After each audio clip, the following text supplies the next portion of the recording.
Stranded woman leads to horrific discovery. On September 9th, 2016, following a 911 call that abruptly cut off just as a woman was screaming for help, 2 deputies from Royce City, Texas head to a rural road where they find a hysterical woman desperately trying to get aid. The following report is based on official police records, and some of the footage has never been seen before until now. What's going on? My husband, he went to go help me. My Jeep is stuck around the corner, and he's been shot in the head, please. He's around the corner. Come here. Come here. The guy told me, I don't have it. He's on my phone. I don't have anything. Come here. Have a seat. Have a seat. Have a seat. Please. Stay in here. Stay here. Please. No, please go around. He's dead further. Please go. Oh shit! Please. Please. Please go. Please go. Please go. Please go. Please. She said he's down here. He got shot in the head. Please go. Please go. Please. Her security unit said our Jeep is stuck down there. Please go. Please. The deputy rushes to investigate the situation, updating his partner as he makes his way down the road. The woman, on the other hand, is left secure. I don't know. Please tell me something. Please. Come on. Come on, bring him up here. Please, please. Soon more officials begin to arrive, including an ambulance. Please, go back there, please, go back there, please, go get him, please, please. Please.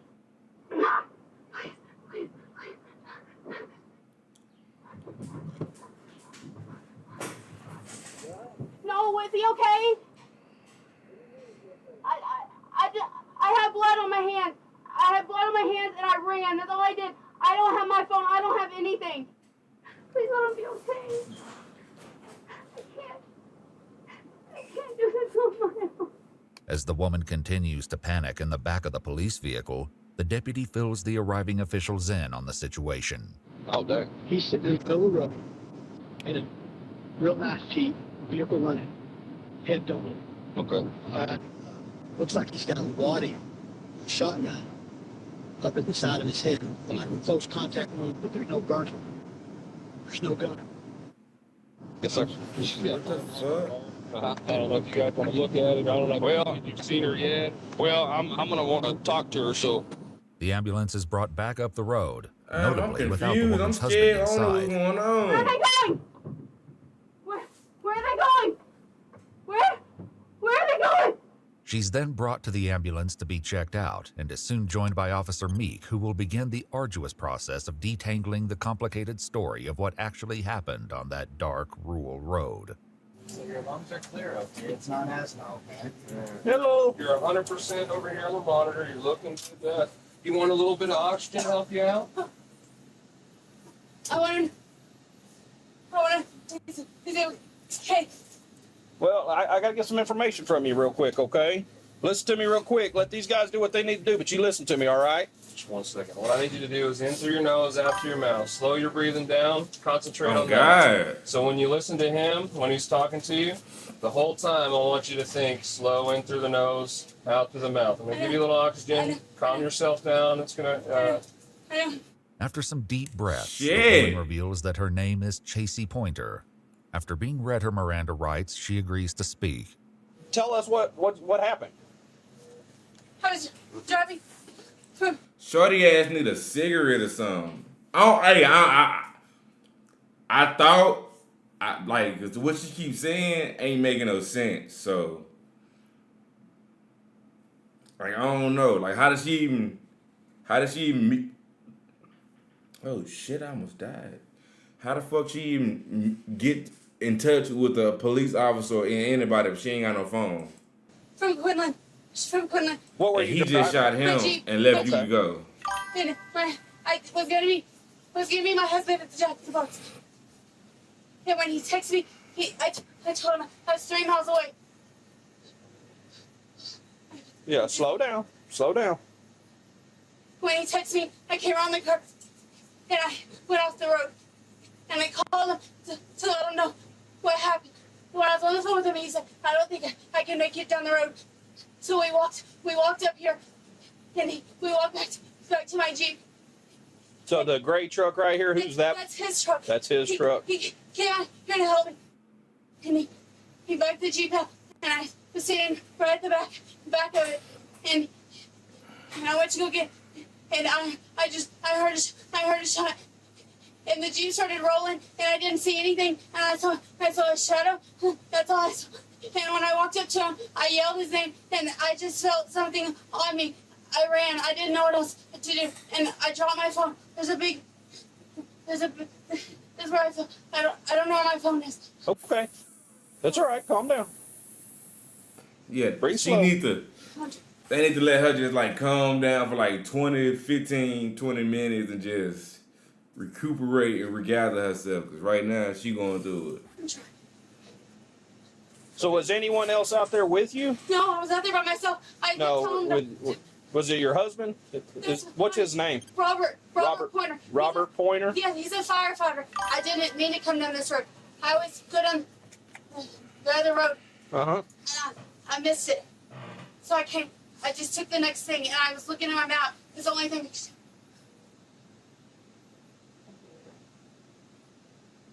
You were looking at the map and what? What the fuck? You were looking at the map and what? Just breathe for me, okay? That's why I have blood. Just breathe for me. That's why I have blood on me. Do you have the mud on you because y'all were trying to get the Jeep No, unstuck? I fell when I was Okay. running up here. Okay. While the EMTs check out Chasey, Yeah. Officer Meek takes a few photos for evidence. During this process, she realizes something else is amiss. Hold your hands together just like that, palm straight now. There you go. My wedding ring is gone. Okay, hold on just a second. Chasey's rambling story will eventually become clearer, but it will also change frequently, leaving investigators with the complicated task of working out the truth. After being cleared by paramedics, Chasey exits the ambulance and is escorted back to the police vehicle. I just sore What are you sore from? from falling. I fell. While you're running? Chasey claims that after she heard a shot and saw her husband slumped over in the driver's seat of her Jeep, she ran and tripped, falling in a mud puddle.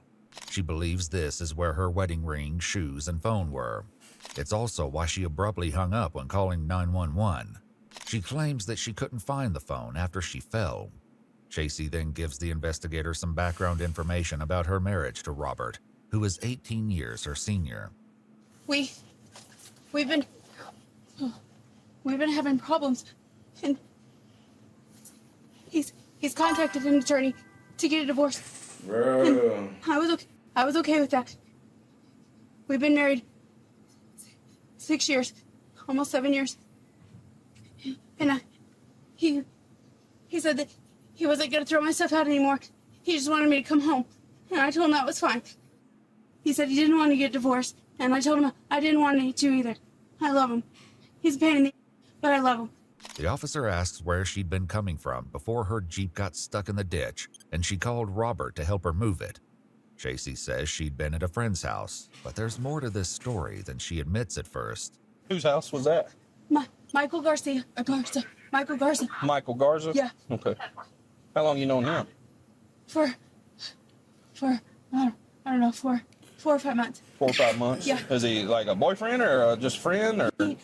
He was letting me. He told me that I could stay at his house because Okay. he's not ever there, and How old is he? God. How old's Michael Garza? I don't. He's in his 30s. In his 30s? Yeah. I don't know. See, look, that hyperventilating is fake. My bad, I had said it wrong. But yeah, she faking, bro. Claim about Michael Garza is just the tip of the iceberg, as investigators will soon realize. As the crime scene is locked down, Chasey is transported to the police station to give her statement about the horrific events of the night. Okay. Yeah, my feet are hurt from being barefoot.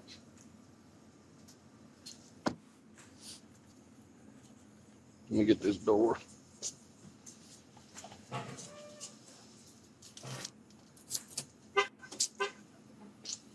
There you go. Just after 2 a.m., Chasey is brought into an interrogation room. And it's here that the real work of uncovering the twisted truth begins. Like, Come sit right here in this great chair for me.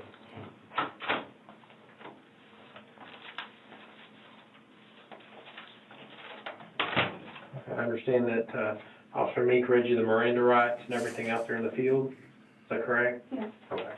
I've never been in a situation before, so I don't know if it's best if I get an attorney or not. like, bro, Okay. Well, you're there's not. no way it's been almost an hour and a half and you still hyperventilating.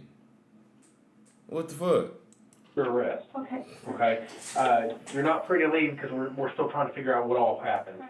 But you're not under arrest. Okay.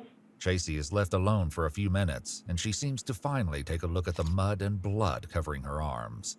When the detective returns, Chasey begins to tell him about the problem she was having with Robert. She claims it first came to a head about 2.5 years ago. What did those issues kind of consist of? He became real violent towards me. Okay. There was a couple of Oh, times God. he broke one of my phones in half. He would go through the phone bill and just call a bunch of numbers. I have a business on the side where I make cakes, and he would call everybody that was on the phone bill to see who they were. As it turns out, Robert had actually filed for divorce previously, 2.5 years ago. The couple decided to split up, and Chasey moved out of the house to live with her mom. The problem was, the divorce papers stipulated that she couldn't take her daughter with her. This was one of the reasons the couple decided to reconcile, because Chasey didn't want to leave her daughter. According to Chasey, after getting back together, their relationship had been fine until recently, when Robert filed for divorce again. The couple's 6-year-old daughter had actually come up earlier that night when Chasey was talking to Officer Meek in the back of the police vehicle. The last couple days we've been fighting. Okay. What do y'all fight over? Anything. He could be my daughter. He's trying to take my daughter away from me, and he keeps telling me he knows the loopholes. She's the only kid I could ever have. Yeah, she killed him. She killed him. She killed him. Like, how much? Who wanna bet? Who wanna bet? Like, it doesn't take too much to know a motherfucker's guilty. She did it. She didn't want to get a divorce, and she didn't want him to take that baby, so she murdered that nigga. And she's everything to me. Right. My daughter's my world. Why would your husband be trying to take your daughter from you, though? Like, what reason did he Because give you? he knows that that's what's going to hurt me the most, and he knows that's what's going to make me stay. Despite claiming that her daughter was her world, Chasey had no idea where her daughter was when she made that statement. She'd left her with some of Michael Garza's friends, who were currently trying to find her in order to return her daughter. Earlier that evening, the friends had actually driven to Chasey and Robert's house, but found it empty. As they were returning home, they saw the commotion of emergency lights around the crime scene and decided to stop and speak to police.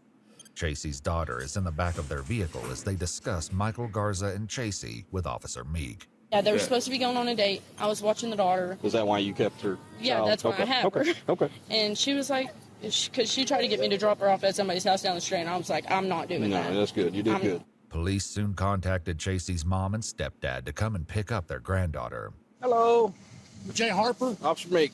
We got your granddaughter up here in the Suburban here. This was the babysitter.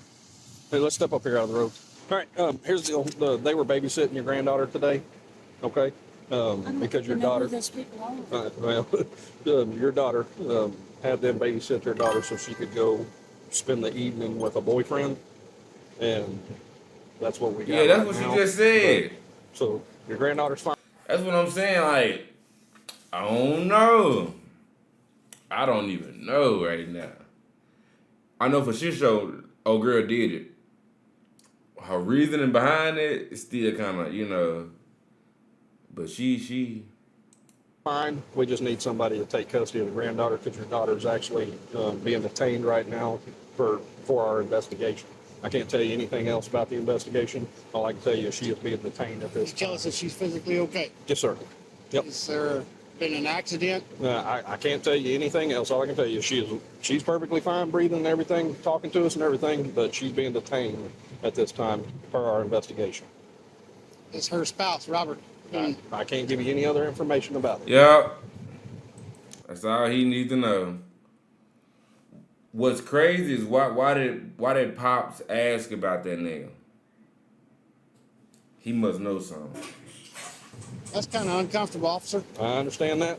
Desperate for answers, they begin quizzing Michael's friends about the situation. I don't know anything about what's going on except I was asking on her what Dog Exactly. Exactly. You just made a great point. But yeah. She said something about going to McDonald's and that's why her car got stuck. Like she just sent a whole bunch of bullshit trying to Nah, bitch. You ain't gonna be when you get in jail. Michael Garza. Like Mikey Garza? I don't know who Michael Garza is. What do we do from here? Just go home, and then whenever everything's figured out, then we'll make phone calls, or she'll be able to make phone calls, or whatever else here in a few minutes. But right now, it's a active investigation, so I can't tell you anything else. Chasey's mom and stepdad will eventually speak to her, but for now, they take her 6-year-old daughter home with them. Back in her interrogation, Chasey explains that because there were problems in her relationship with Robert again, she'd started talking to Michael Garza, who she met on Facebook.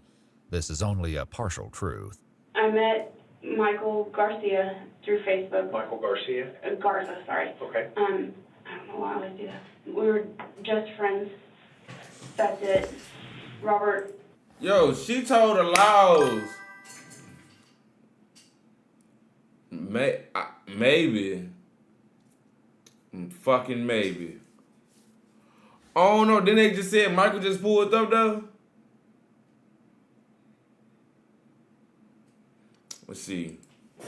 Robert knows that I was seeing somebody, he doesn't know who.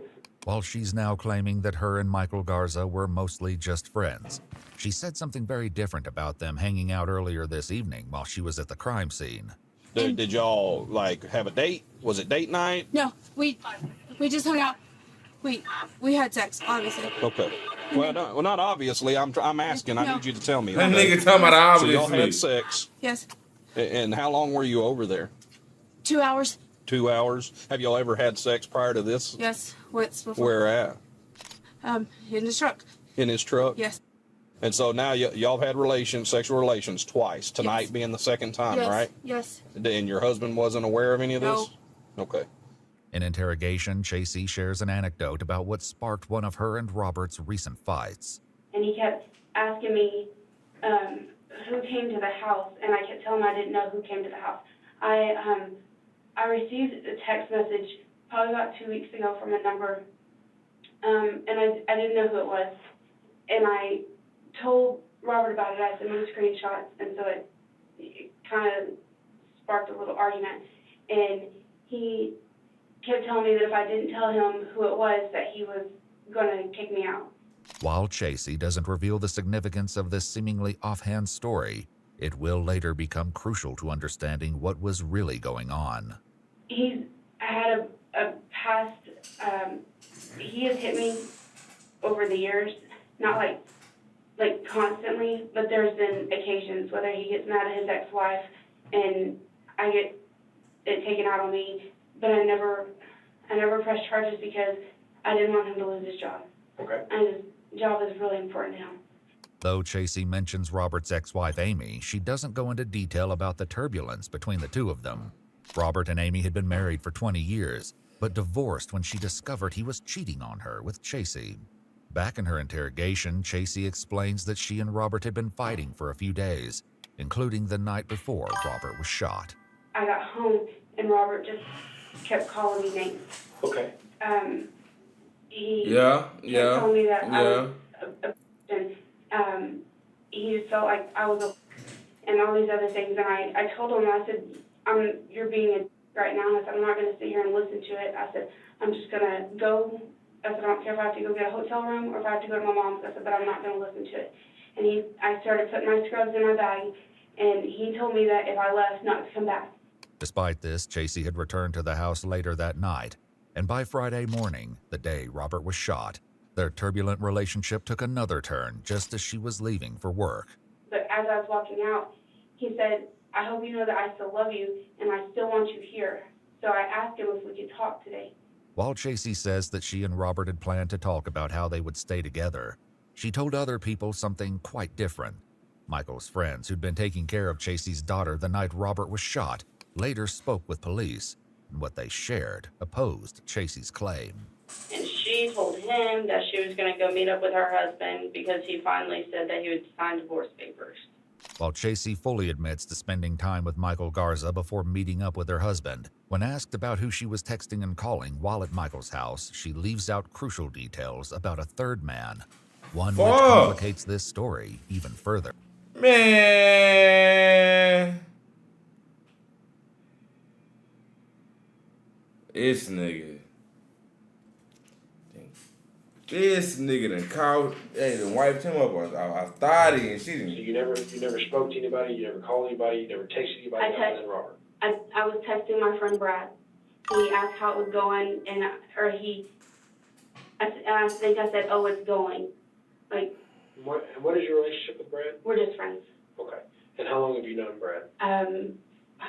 Probably since I was 17. No, I was younger than that. Okay. He's a friend of my dad's. Okay. Have you ever been intimate with Brad? No. Okay. So you've never had sex with Brad in any way? Okay. Brad eventually came in to speak with police, and what he revealed flipped everything Chasey just claimed on its head. The two had started talking on Facebook around May 2016, about 5 months earlier. This means that her relationship with Brad overlapped with the one she had with Michael.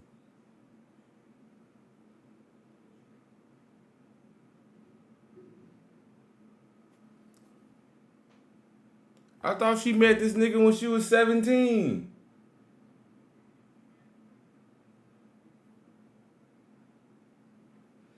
Hey, man. Unlike what she told Michael, though, GG's, man. Shout out my nigga Gucci. 2014. I was with Chasey at least 6 days a week, probably 7. Now, when you say with Chasey, was it just a hangout, or was that for sex, or? Well, it was, sex. It was for sex. It's clear that Chasey is leaving out a lot about her relationship with Brad. Oh, Begging God. the question, what else is she not being honest about? Brad will eventually reveal even more of Chasey's secrets, including a twisted plan for the night Robert was shot. He's also not the only person to come forward about her illicit love life. For now, though, the detective speaking with Chasey asks her to go over Robert's shooting again. Yeah. So what I'm getting right now, correct me if I'm wrong, Chad. She giving off like a prostitute type vibe, you know? And he kind of like, her husband was kind of like her pimp or a sugar daddy. And she wasn't, he was controlling, and she wanted to, you know, be freely with that cat and give it to who she pleased, you know, that catnip. And he wasn't fucking with it. She wasn't fucking with it. He wasn't fucking with it, and she got him gone. Now, who do you think she did it with? Do you think she got him gone with somebody, or she did it by herself? That's what we need to know. She repeats the same story she already told officers at the scene. This detective, however, isn't buying it. I'm having a hard time with the fact that somebody, with you being 5 feet away, would shoot your husband and then just not even, would let you into the vehicle, not mess with you at all. No, look, that's what I'm telling you. When I was trying to get away, there was someone standing right there, and they were coming up to me. But I just kept on running. Okay, how close were they standing to the vehicle? I don't know. Okay, you're saying that there's somebody there, and obviously they're close enough to shoot your husband. I didn't see anybody standing there. Earlier, though, when talking to Officer Meade, She just said somebody was there. I ain't gonna lie to you. If I be a cop, I'm the good cop and the bad cop within like 15 seconds, because I'm gonna get to the bottom of all this shit. Chasey had claimed that she actually did see someone. That's what I'm thinking. That's what I'm thinking. I'm thinking she tried to get that mud and clean that blood off of her. That's what I'm thinking. Because it was like, yeah, you fell, but how that shit get on your elbow and your wrist, and, I mean, not your wrist and elbow. I mean, all your forearm on your shoulder and shit. Like, that ain't making sense. There was a man. There was a man. There was a man? Yes, yes. Did you see what the man was wearing? No, his dark. No, my headlights were shining. He was wearing dark clothes. He wasn't as tall as you. I know just Here's the problem with this, okay? From what you're saying, the blood splatter on your arm, the description that you're giving, it doesn't add up. I didn't shoot my husband. I'm not saying you did. She just gave herself up. I didn't shoot my husband. He never insinuated that. But now he is. Yeah. If you shoot somebody and the blood splatter on you, you gotta be close enough. So if the blood splattered on her, she was close enough to see the shooter, probably close enough to see the goddamn gun. Like what type of gun it was. So she lying. I'm just saying that you might be more involved in what you're letting off. I don't know how. You keep talking about how you want to protect your daughter, you want to be with your daughter. Playing this role is not going to help you. I'm not playing any role, that's the thing. Look, your story does not add up with the evidence that's there. Okay, but At I'm all. back in the corner and I haven't done anything. I'm not saying you have. I'm just saying your story doesn't add up. There needs to be more information and you're not providing it. I don't know what. The streak right there on your arm is a blood splatter, okay? You see how it splatters up your arm? Yes. That is not from. I was not next to him. I was not next to him. When I touched him, I had blood running down my arm. And then I fell into a. Oh, splattered up her arm. Damn. So she must have. Boom, boom, boom. And that bitch must have just. Okay. Yeah, bitch, you did it. That's obvious. I'm not denying that. We found your phone in the water. I believe that happened. I don't know what I'm not denying that. Here's my thing. You're saying that somebody just randomly killed your husband out in the middle of a field, okay, who then allows you to get into this vehicle, stop the vehicle, touch your husband, allow you to run past this guy, and never bother you. I don't buy it. I don't buy it. It seems that investigators had their suspicions about Chasey from the first moment they saw Robert's body, as the responding deputy's dash cam audio reveals.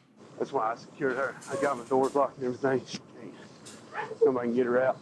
Chasey also didn't help to... And they said he was slumped in the car, head down. It had to be somebody. Just think about it. Somebody run up on your car, you're going to be like, who what? No, he was face down. So that means she got close enough and he let his guard down. So it had to be somebody that he would let his guard down around, which is his fucking wife. Diminish any suspicion when Officer Meek came to speak with her while she was sitting in the back of a police vehicle at the crime scene. Hey, Miss Pointer. I got some forms here I'd like you to read and fill out, if you will, okay? Basically, what they are is they're just consent to searches, so basically saying that we're allowed to look at your phone and look in your purse and look at your residence and that kind of stuff, okay? Okay. All right? Do I need an attorney or anything? I mean, am I in trouble? I've read you your rights, and you understood your rights, correct? Bro.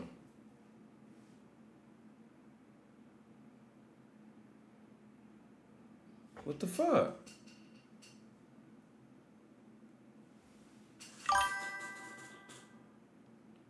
Any nigga ask for an attorney, they mean they guilty. They feel like they did something. Yeah. Okay. If you would like to speak to an attorney, that's totally up to you. Okay. I don't know. I've never.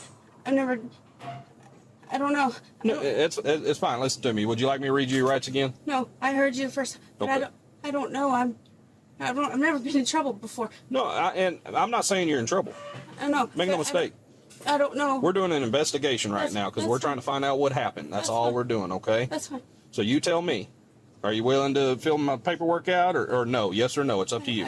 That's fine. I don't know. I don't know if it's. I'm fine with it. Okay. I don't have anything to hide. Okay. After a bit more hesitation, Chasey signed the consent form. However, despite her claim, she had a lot to hide, though she denied it while in interrogation. I don't know what else you want to tell you. I'm telling you want the truth. I want to I'm telling you, trigger. I don't know who's the trigger. See, I think you do, and that's the problem. No, I don't. I don't know what else you want me to tell you. I want you to tell me the truth. I am telling you the truth. I don't know who pulled the trigger. I don't know anything. Look, the way your husband was killed, somebody was right next to him. I wasn't right next to him. You were within 5 feet of where he died. I wasn't right next to him. Your own admission of where you were standing, you were within 5 feet of this man being murdered, and you're saying you didn't see anything, you didn't see anybody standing there. No. I don't buy it. I think you're full of crap. I want you to tell me the truth. I want you to tell me who pulled the trigger. I don't know. I would believe you if you said you didn't pull the trigger. I didn't. I would. But I want to know who did. And I do not believe you that you do not know. I don't know. I think you're full of crap. I don't know who pulled the trigger. I really don't know. I don't know. I don't. I did not kill my husband. I don't know. If they don't find no more footprints, like to say it's a third person or another person that was walking around, she shot the nigga while she was still in the car. Who killed my husband? I don't know. I don't want him dead. I don't. I wanted our family to be normal again. That's all I wanted. I don't. It's I her don't line. pull the trigger. I really don't. I don't believe you. It's that simple. The detective then begins to develop a theory, asking Chasey if she ever vented to Michael Garza about her problems with Robert. She admits that she did. He knows because he saw the bruises on my arms, and that was probably. Where the fuck is Michael at? I've got bruises on the back of my legs. I've got random bruises from Robert. It could just be him grabbing me. He's done this to me for 7 years. There's been times that he will get upset and he'll grab me by the hair and he'll slam my head up against the window. I don't know why. I know I can be a pill to deal with, and I know that. Michael wasn't the only man Chasey made these kinds of allegations to. She also made similar claims to Brad, the other man she was seeing. She told me that he would drag her around. I asked her over and over and over. I said, "Why don't you go to the police, Chasey?" And she would tell me that he would kill her. Along with this, Chasey had also told Brad about an incident with Robert, one that casts a different light on the current situation. I think he told her before she pointed a gun at him, maybe if she pointed a gun at him that time. I think she said he told her that there's something about they'll carry her out in a body bag, and Chasey told me that she told him, no, they'll carry you out in a body bag. While she hasn't admitted to it, Chasey has been keeping another secret. Shit. She wasn't just cheating on Robert with Michael and Brad, but also a third man named Sean. Fuck! Just like the others, she told him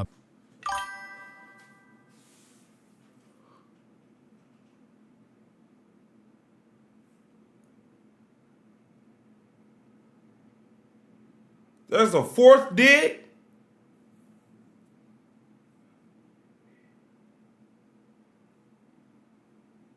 What the fuck? about her alleged issues with Robert. Chasey had met Sean at a firefighter event before they started talking on Facebook. He eventually came forward and spoke with police, claiming that he and Chasey had been seeing each other for around 7 months, from September 2015 to July 2016. This time period overlapped with her relationships with both Brad and Michael.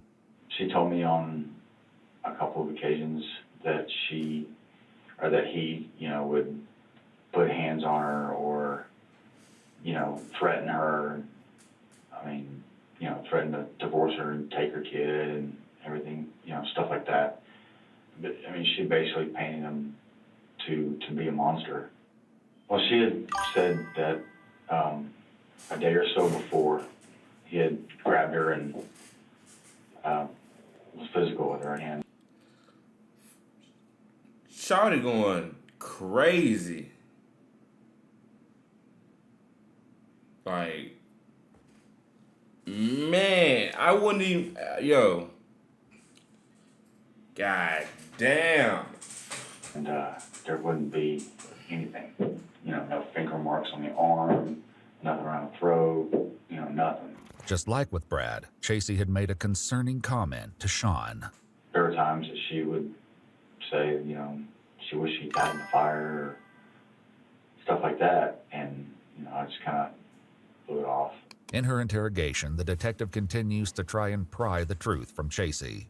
So let me ask you this: so was this something set up that Mikey had done to get him out of the way so y'all could be together? No. Was this something that he had done to, I guess, retaliate to protect you? I guess Robert. That I don't know. That I really don't know. At one point I told him, I said, I don't have any way out. I'm just gonna throw my hands up and just stay with him. I told him this a couple days ago.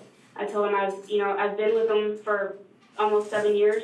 What's the rest of the time until he gets older?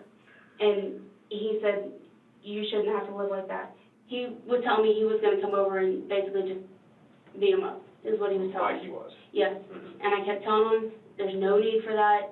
It's fine. I can handle it on my own. And I kept telling him, I don't want you involved. That's what I told him. Okay. So here's what I think happened. I think Mikey's involved in this. Okay. And I'd even go so far as to say that you probably didn't have any knowledge of his actions. Okay. I would hope to God. I would hope to God that he wouldn't have done that. I mean, he knew that Robert and I were having problems. He knew that I wanted to try to work things out. And just like tonight. Well, so that's part of the problem. You say you wanted to work things out. You had sex with him tonight, even though you wanted to work things out. You probably told him you loved him. He has already told you within 3 months that he loved you, which is pretty quick. Yes. I'd say that, he told me tonight. Obsession.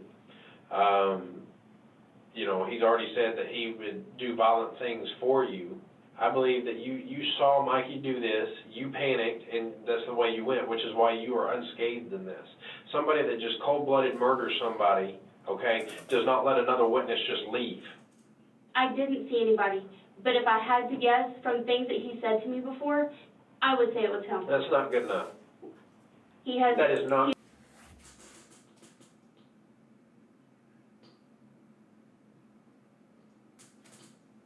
What the fuck?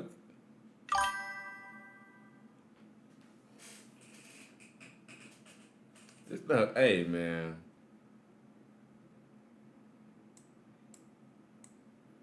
I don't even know no more.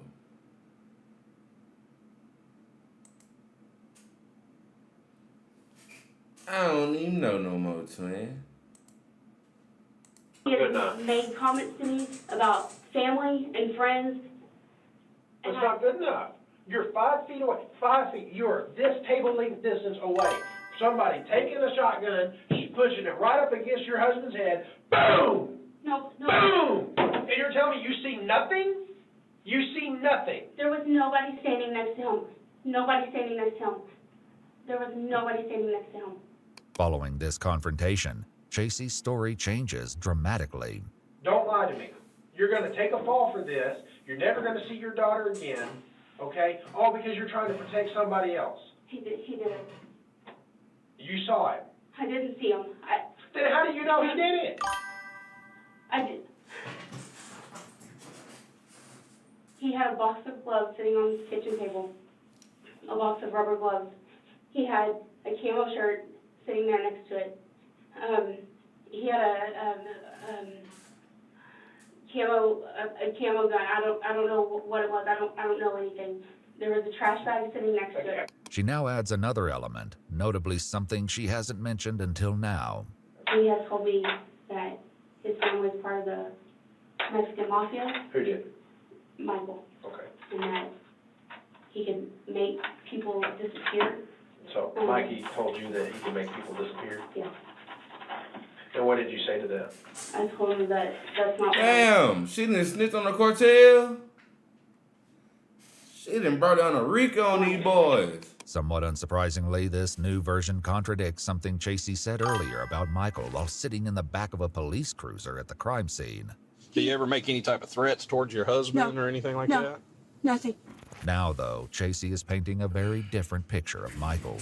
And I kept telling him that I felt like if I got too far into this and I did something to piss him off, that I was going to be the one to disappear. And I even said that to him tonight because he kept saying, I don't want him hitting you. Now I think you're just trying to get me to shut up, and you're saying something that you think I want to hear. I don't know if he did it though. Okay. But from what he had sitting out on the table and the comments that he kept making, that's what I was going for. I told him, I said that I was going to go to dinner with Robert, and he kept saying, well, if I find out where you're at, I'm going to show up. And he said if I see him kiss you, he said, I'm going to cut his lips off. When did he say this? This was tonight. Getting Michael's side of the story, though, was about to prove harder than expected. Yeah, where the Later fuck on is the Michael same at, day as man? Chasey's interview, investigators decide to They raid can, Michael's but I don't know house why with they ain't Texas brought Rangers that and motherfucker Rockwall out. SWAT after hearing that he'd returned there sometime after Robert's death. Wait. He said, I'm going to cut his lips off. When did he say this? This was tonight. Getting Michael's side of the story, though, was about to prove harder than expected. Later on, the same day as Chasey's interview, investigators decide to raid Michael's house with Texas Rangers and Rockwall SWAT after hearing that he'd returned there sometime after Robert's. This in the hood? Rockwall?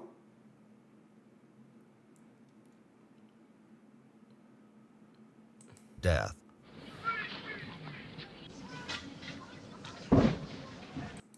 Wait, somebody died? Wait, my bad. Michael's side of the story, though, was about to prove harder than expected. Later on, the same day as Chasey's interview, investigators decide to raid Michael's house with Texas Rangers and Rockwall SWAT after hearing that he'd returned there sometime after Robert's death. Okay.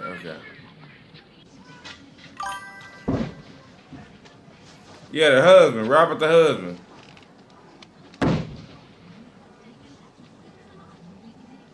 Despite the effort, there's no sign of Michael inside the residence or in his truck.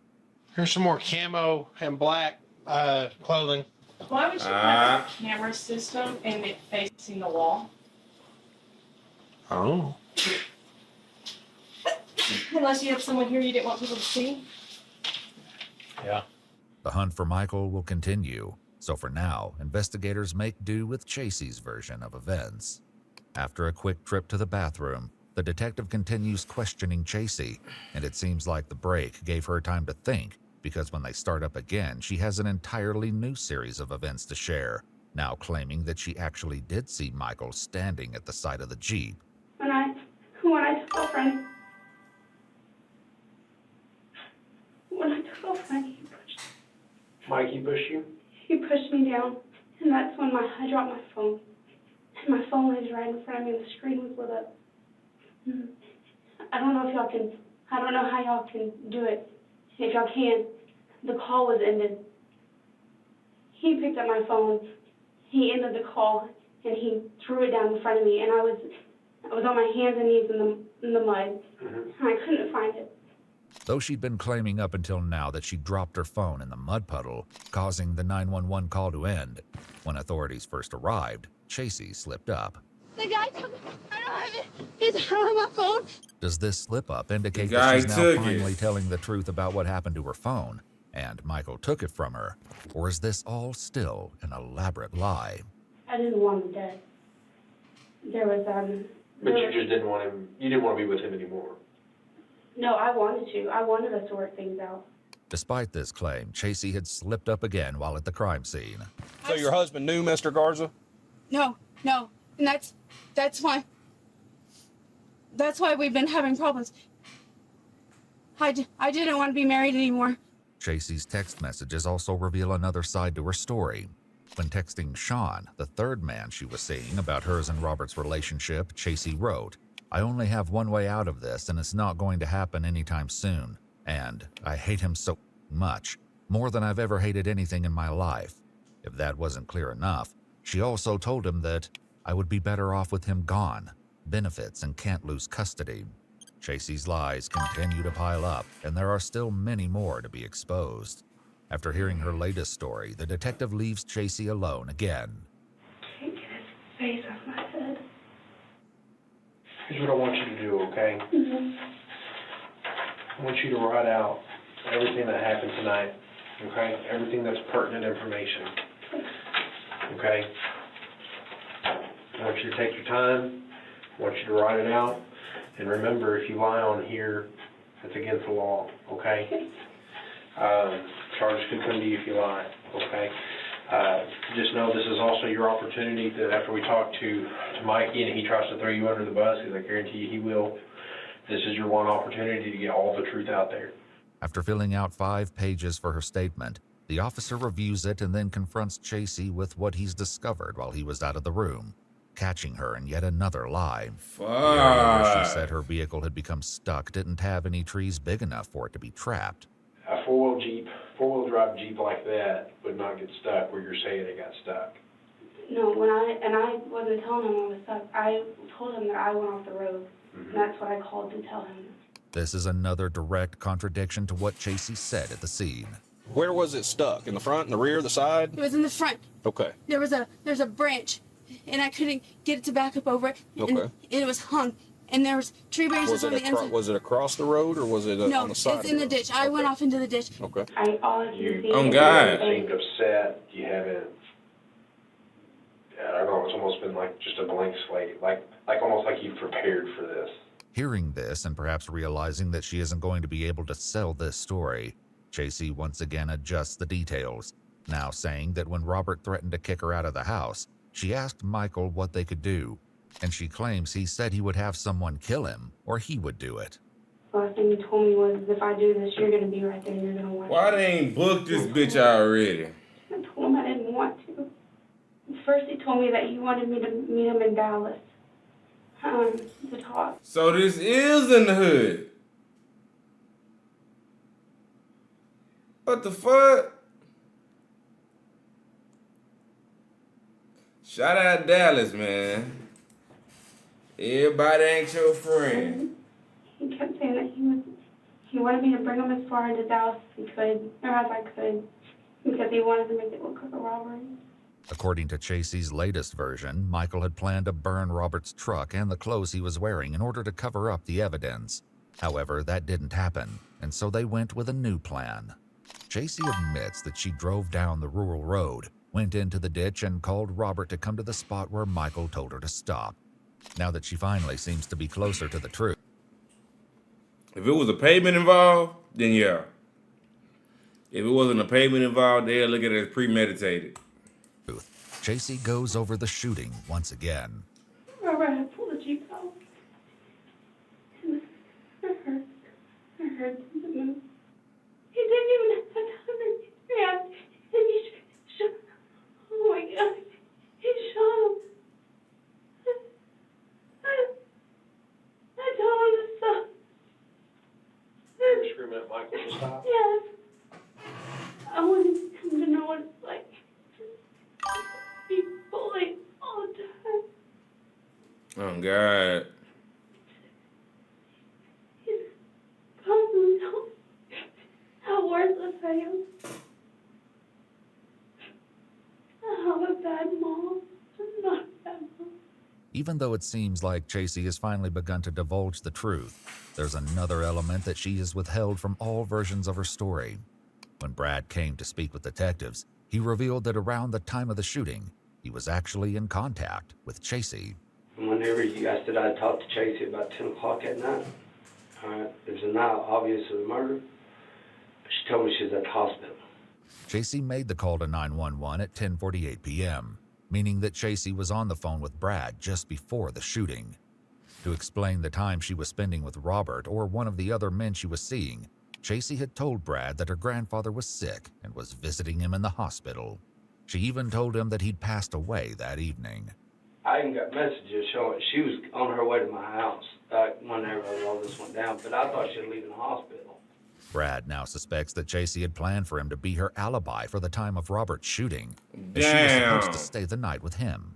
For now, the detective makes do with the current story he has from Chasey. We're going to do this again. Okay? Write out everything. You're going to set that boy up. This time, everything that you told me. Okay? When I was talking about the emotions, this is one of the emotions that I think you're truly being sincere about. He made me feel like all the time. But when he wasn't being, he pushed me to be a better person. Chasey is left alone to once again write up a new statement. Oh, God.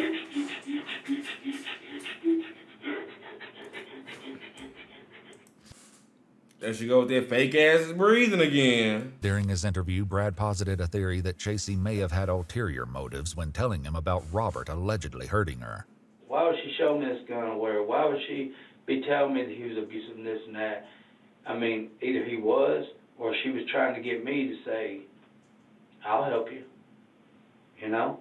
Brad would eventually share one more shocking story. The day after Chasey's interview, investigators are still looking for Michael and decide to speak with his mother and brother. We've got to make contact with him, okay? And the longer it goes, the more the hunt intensifies, if you will. You understand what I'm saying? We have every intention of that boy presenting himself to the police station. I know, but listen to me. I'd like it to occur tonight, like this, within the next few hours. If y'all could get it to do it, we can promise his safety as long as he acts right. No harm will come to him. I can promise you that. What we're after is for him to go in there, and then I don't know. I don't know much. I don't know like the whole picture of the story. I know I didn't raise a boy that is evil like that. Though Michael's family was sure he would turn himself in, he didn't. And so investigators continued their search for him. Chasey So did was left Michael do alone it? once she finished writing up her newest statement. But she will soon be joined by someone who throws a wrench in her allegations about Robert. Until then, it seems that Chasey has finally realized her lies have come crashing down around her.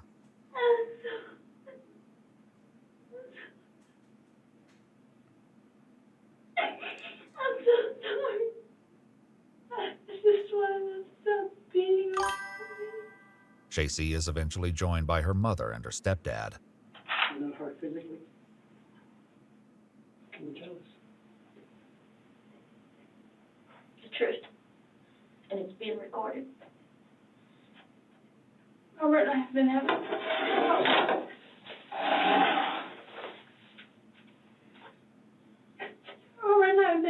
problems again. And he said he's going to kick me out. And then he's going to take it from me again.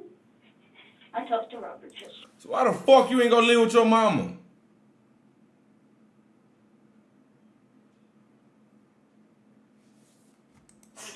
I know. No. But he's still pushing me around. He's not pushing you around, Tracy. Mama, you don't live there. You're not going to yell at me, Tracy. I'm not.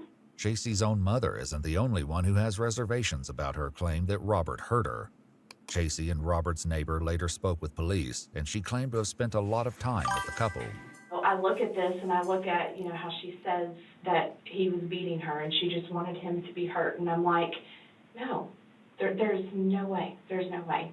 And all the times that we sat there, never once did she ever say anything to me about, he's abusive or he did this, never saw any bruises, never, they seemed to be this happy couple. She never shied away if he lifted his arm or anything like that.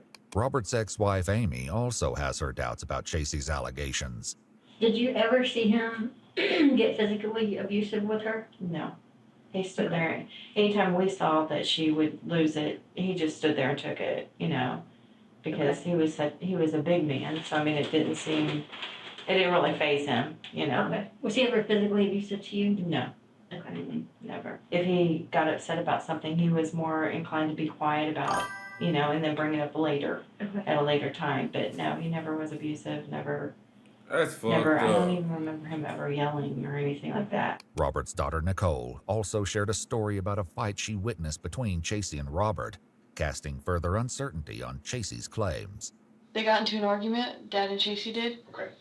And she threw herself into a wall and said, was trying to act like he was the one hurting her. But, I visually watched her throw herself into the wall and then start yelling about Robert, stop it. And he was like, what are you talking about? And it was very confusing.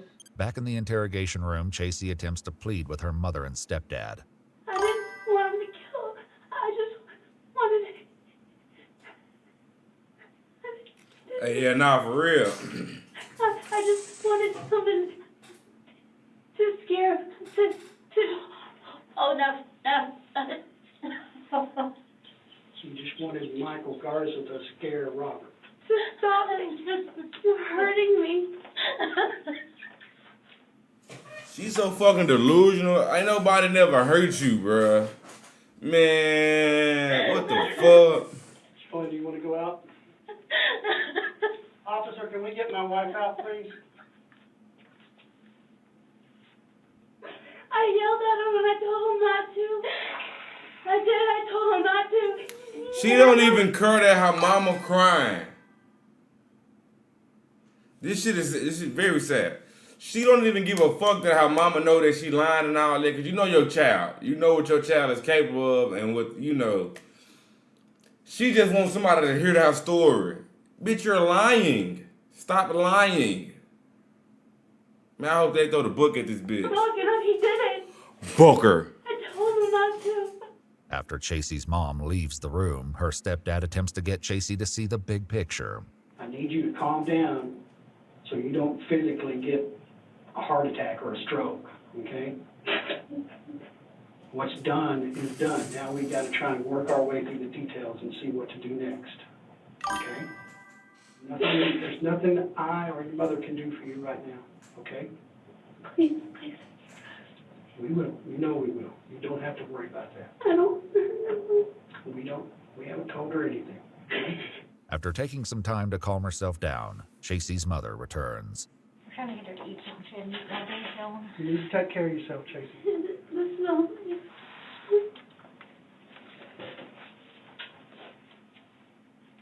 Boy, y'all need a new network guy.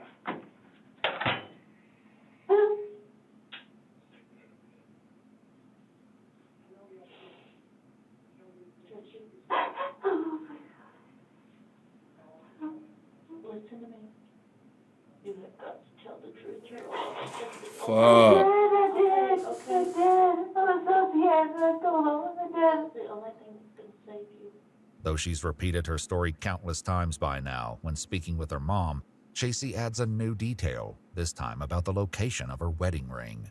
You don't have any shoes or anything? My shoes are gone. He has my wedding ring. Who? My cousin, wedding ring. Why? He took my earrings and my wedding ring. There seems to be a pattern for her. This is another departure from what Chasey claimed earlier. My wedding ring is in that puddle. Okay. My wedding ring is in that puddle.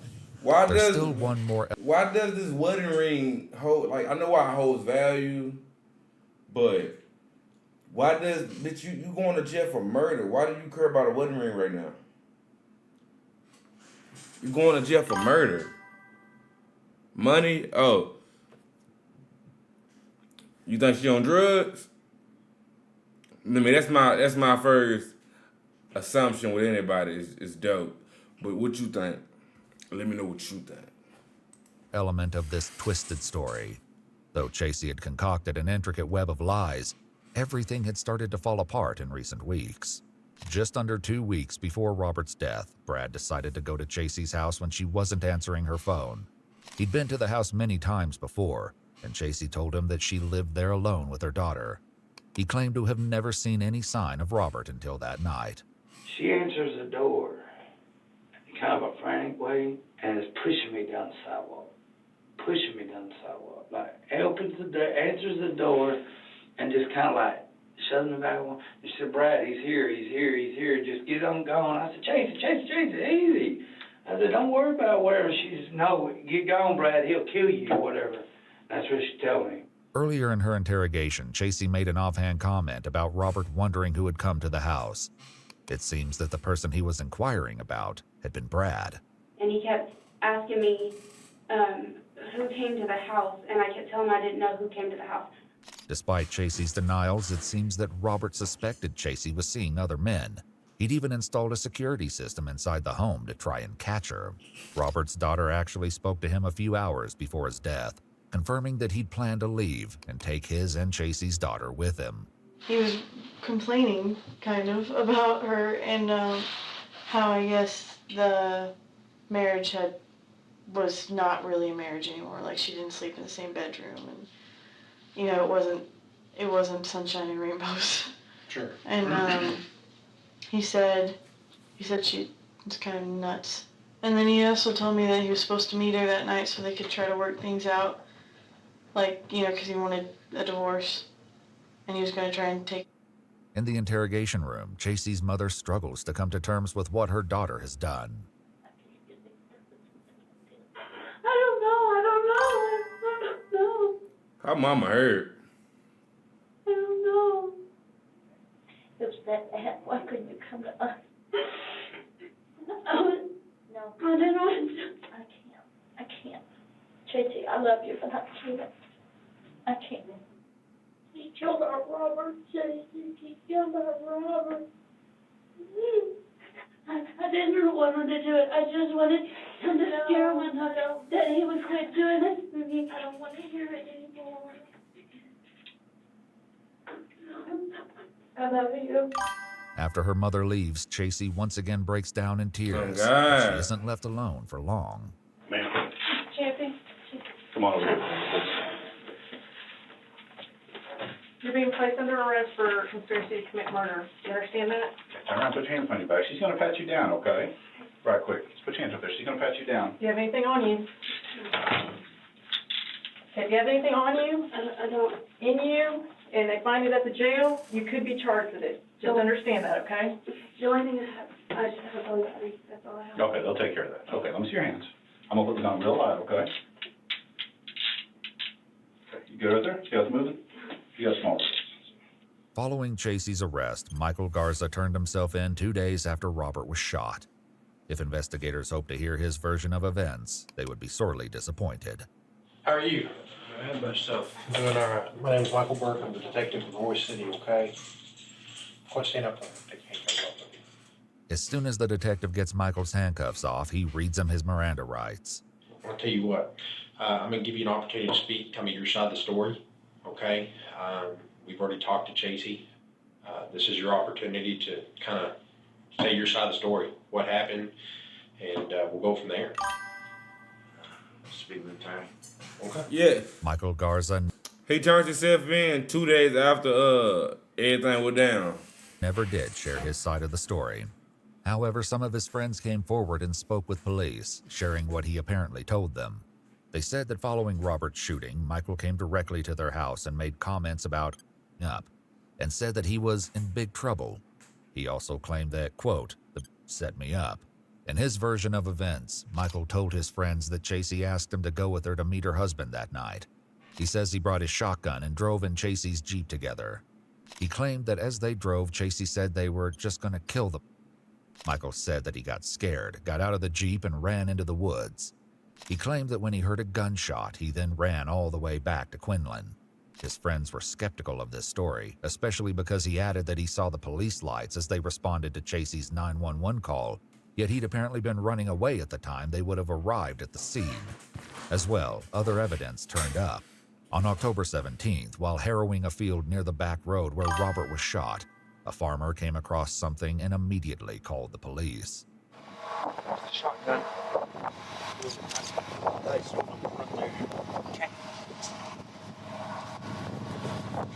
The firearm wasn't the only discovery made in that field. It's gonna hurt us because it's inside out.